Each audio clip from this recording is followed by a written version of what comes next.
नमस्कार साथियों, MVV classes 3.0 में आपका एक बार फिर स्वागत है। आज हम आपके लिए लेकर आए हैं टेंस का पार्ट 3, जिसमें हम स्टडी करेंगे प्रेजेंट कंटिन्यूअस को। प्रेजेंट कंटिन्यूअस जो टेंस है, इसकी जो पहचान होती है वो होती है रहा है, रही है, रहे हैं। देखिए, प्रेजेंट में है, मैंने आपको पिछली वीडियो में बताया था कि प्रेजेंट की जो पहचान है वो होती है, यानी आपको आखिरी में लास्ट में है लिखा हुआ मिलेगा। और कंटिन्यूअस की जो पहचान है वो होती है रहा। अब आप कह सकते हैं कि प्रेजेंट कंटिन्यूअस की पहचान रहा है, तो किसी भी सेंटेंस के अंत में यदि आपको रहा है लिखा हुआ मिले, रहा है का अर्थ है कि आपको रही भी लिखा हुआ मिल सकता है, तो रहा है, रही है या रहा हूं, जो भी देखने को आपको मिले तो आप समझ सकते हैं कि ये जो सेंटेंस है ये प्रेजेंट कंटिन्यूअस का सेंटेंस है। अब ये आवश्यक क्यों है कि हम पहचाने, या पहचान आपको याद क्यों कराई जाती है? जब आप स्कूल में क्लास ज्वाइन करते हैं, जब आपको क्लास में पढ़ाई जाती है, तो आपको पहचान पर बहुत जोर दिया जाता है। जो आपके टीचर हैं, वो सर हो चाहे मैम हो, तो वो पहचान याद करने के लिए आप पर प्रेशर बनाते हैं कि पहचान याद करके आइए। हालांकि आजकल तो मार पीट बंद हो गई है स्कूल्स में, पढ़ाई के समय में अब मारपीट नहीं कर सकते हैं अध्यापक, या नहीं भी की जाती है। एक दौर था, एक समय था, आज से 5-7 साल 8 साल पहले का या 10 साल पहले तक का मैं बता सकता हूँ आपको, कि जब हम स्कूल जाते थे तो स्कूल में अध्यापक हमारी पिटाई करते थे, और पिटाई के डर से यदि हम स्कूल न जाएं तो घर पर अभिभावक हमारी पिटाई करते थे। तो एक वो समय था। हालांकि आजकल ये पिटाई करने का जो दौर है वो समाप्त हो गया है। गवर्नमेंट के आदेशानुसार अब स्टूडेंट्स पर हाथ नहीं छूट सकते, तो इसलिए, लेकिन फिर भी हमें स्कूल में तब भी जोर दिया जाता है कि आप पहचान याद कीजिए। पहचान याद क्यों कराई जाती है या क्यों बोला जाता है, और पहचान का रोल क्या है हमारे जीवन में? तो यहाँ हम समझते हैं कि जो सेंटेंस होते हैं हम उन्हें पढ़ेंगे। आपको मैंने बताया टेंस होते हैं 3 प्रकार के, प्रेजेंट, पास्ट, फ्यूचर। जब 3 प्रकार के टेंस हैं, प्रेजेंट, पास्ट और फ्यूचर, 3 टेंस के 4-4 पार्ट बनेंगे। तो 4-4 पार्ट बनेंगे तो ये हमारे हो जाएंगे 12। जब 12 बन जाएंगे तो 12 के जो रूल्स होंगे वो 12 के अलग अलग होंगे, डिफरेंट होंगे।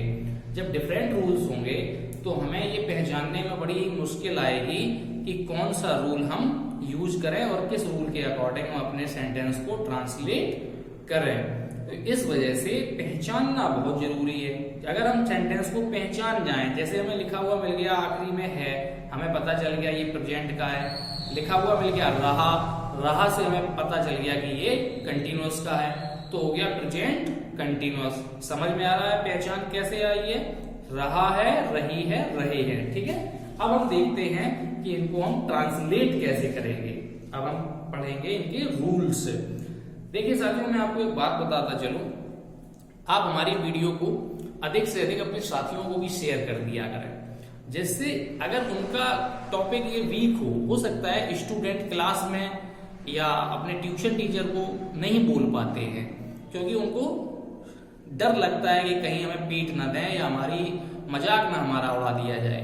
तो आप सभी को शेयर कर दिया करें, जिसे भी जरूरत होगी इस वीडियो की, जिसे भी जरूरत होगी टेंस को सीखने की, तो वो वहां देख सकता है। और बड़ी ही आसान मेथड से हम लोग यहाँ पर क्लासेस चला रहे हैं, चाहे वो गणित की क्लास हो, चाहे इंग्लिश की क्लास हो, सभी जो क्लास हैं बिल्कुल ही आसान भाषा में और बहुत ही सिंपल मेथड के साथ में सिखाया जा रहा है। तो आप लोग हमारी क्लासों को शेयर कर दिया करें अपने साथियों को, और जिससे हमारा चैनल भी जल्दी से जल्दी ग्रो करे। नया चैनल है हमारा, आप लोग भी जानते हैं, थोड़ा सहयोग करें आप लोग भी।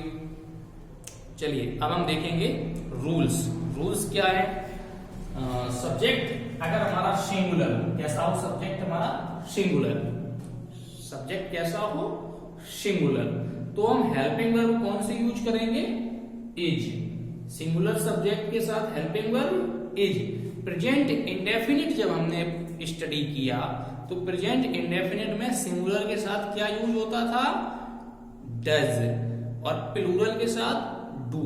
अब यहां देखिए प्लूरल के साथ क्या यूज होगा, प्लूरल सब्जेक्ट यदि हो तो आर का यूज होगा, समझ रहे हो। सिंगुलर के साथ इज, प्लूरल के साथ आर। और यदि सेंटेंस में हिंदी वाक्य में मैं लिखा हुआ है तो उसकी मीनिंग होती है आई, तो आई के साथ आप एम का यूज करेंगे, आई के साथ आप किसका यूज करेंगे, एम का। अब देखिए फिर से एक बार समझ लीजिए, सिंगुलर सब्जेक्ट के साथ इज, प्लूरल सब्जेक्ट के साथ आर एवं आई के साथ एम का प्रयोग करना है। अब देखिए मेन वर्ब में क्या करेंगे, मेन वर्ब में आईएनजी जोड़नी है, आपको क्या करना है, मेन वर्ब में आईएनजी जोड़नी है, ध्यान से। चलिए सबसे पहले स्ट्रक्चर देखेंगे। स्ट्रक्चर में देखो क्या करना है, सर्वप्रथम हमको लिखना है सब्जेक्ट। सबसे पहले सेंटेंस को जब हम बनाएंगे अफर्मेटिव सेंटेंस को, तो सबसे पहले क्या लिखेंगे हम, सब्जेक्ट। सब्जेक्ट के बाद इज या आर या एम में से कोई एक यूज करेंगे अपने सब्जेक्ट के अकॉर्डिंग, जैसा भी हमारा सब्जेक्ट होगा उसके अकॉर्डिंग हम यहाँ हेल्पिंग वर्ब यूज कर लेंगे। आगे बढ़ेंगे, हम लिखेंगे मेन वर्ब की फर्स्ट फॉर्म। क्या लिखेंगे, मेन वर्ब की फर्स्ट फॉर्म। मेन वर्ब की फर्स्ट फॉर्म लिखने के बाद हम मेन वर्ब में जोड़ेंगे आईएनजी, मेन वर्ब में आईएनजी। अब मेन वर्ब में आईएनजी जोड़ने के बाद हम लिख देंगे ऑब्जेक्ट। क्या लिख देंगे, ऑब्जेक्ट। चलिए अब एग्जांपल की मदद से हम देखेंगे, with the help of example. सबसे पहले लिखना है सब्जेक्ट। क्या लिखना है, सब्जेक्ट। चलिए लिखिए, वह क्रिकेट खेल रहा है। क्या है सेंटेंस, वह क्रिकेट खेल रहा है।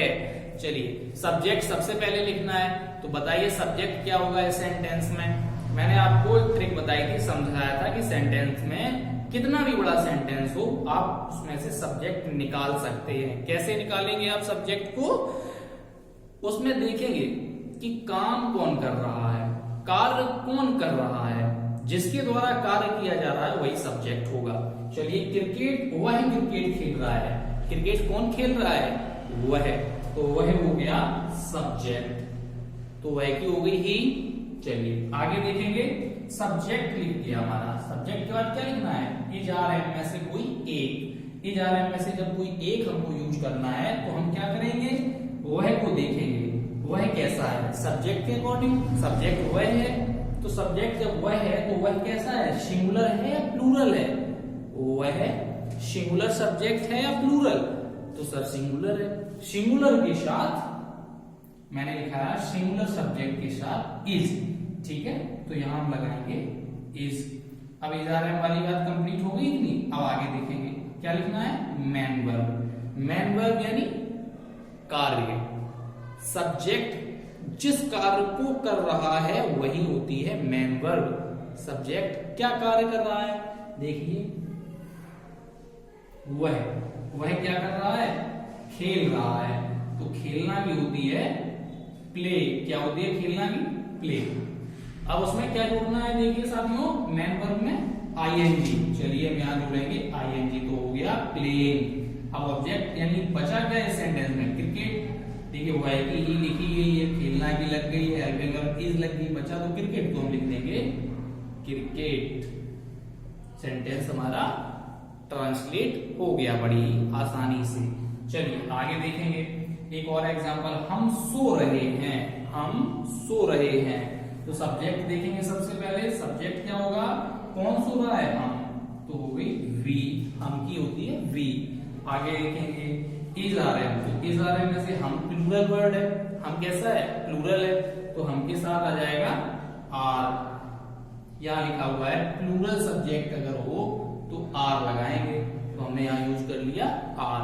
आगे देखेंगे इज आर एम के बाद मेन वर्ब। मेन वर्ब यानी कार्य। आपको भी अब तो अच्छे से पता चल गया होगा कि मेन वर्ब कैसे निकालते हैं। यदि आप हमारी वीडियोस को देखते हैं तो आप अच्छे से अब तक समझ गए होंगे कि सब्जेक्ट कैसे निकाला जाता है और मेन वर्ब कैसे निकाली जाती है। देखिए तो अब मेन वर्ब निकाल लेंगे हम क्या कर रहे हैं, सो रहे हैं, तो सोना भी होती है स्लीप, और स्लीप में क्या करना है हमें, मेन वर्ब में क्या करना है, आईएनजी जोड़नी है। चलिए हम आईएनजी जोड़ देंगे और हो जाएगा स्लीपिंग।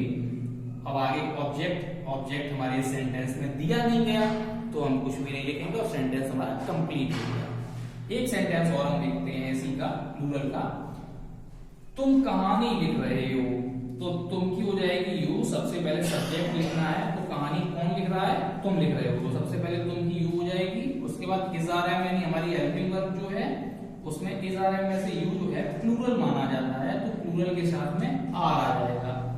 चलिए आर, मैन वर्ब लिखना है, तो काम क्या हो रहा है इसमें, सब्जेक्ट क्या कार्य कर रहा है, लिखने का, तो लिखने की हो गई राइट, और उसमें क्या करना है मैन वर्ब में आईएनजी लगानी है, राइटिंग। बचा क्या, ऑब्जेक्ट यानी कहानी, तो अ स्टोरी। चलिए साथियों समझ में आया। एक एग्जांपल और देख लेते हैं। मैं पत्र लिख रहा हूं, मैं पत्र लिख रहा हूं, तो सब्जेक्ट निकालेंगे, सब्जेक्ट क्या है, कौन लिख रहा है पत्र, काम कौन कर रहा है, मैं, तो मैं की हो जाएगी आई। अब आई के साथ देखिए हमने यहां बताया आपको कि आई के साथ एम का प्रयोग होता है, और सब्जेक्ट के बाद इज आर एम में से कोई एक लिखना है, तो बताइए क्या लिखा जाएगा, इज आर एम में से आई के साथ एम, तो यहां लिखेंगे हम एम। आगे देखेंगे इज आर एम के बाद मैन वर्ब की फर्स्ट फॉर्म, तो मैन वर्ब यानी कार्य, मैं क्या कर रहा हूं, लिख रहा हूं, तो लिखना भी हो गई राइट, और मैन वर्ब में क्या करना है, आईएनजी जोड़नी है, तो हम जोड़ेंगे राइटिंग। बचा क्या, पत्र, तो लेटर। हमारा सेंटेंस ये भी बड़ी ही आसानी से ट्रांसलेट हो गया। चलिए साथियों अब हम आपको अगली वीडियो में इसके नेगेटिव और इंटेरोगेटिव पार्ट्स सिखाएंगे। एक बात मैं आपको बताता चलूं, अक्सर अपने दोस्तों से, उन दोस्तों से बचकर रहिए जो आपको गलत राह दिखाते हैं, या जो आपको बताते हैं कि मैं ऐसा नहीं हूं, आप वैसे नहीं हो, ये ऐसा है वो वैसा है। आप अपनी राह पकड़कर चलिए, जो आपने मन में ठाना है करने का वो आप करिए अंतिम प्रयास तक। हार और जीत तभी होती है जब आप उसको मान लेते हो, जब तक आप हार नहीं स्वीकारते तब तक हार नहीं होती है। इसीलिए कहा जाता है कि अपनी पीठ हमेशा मजबूत रखिए, क्योंकि धोखा और शाबाशी दोनों पीठ पर ही मिलते हैं। जय हिंद, जय भारत।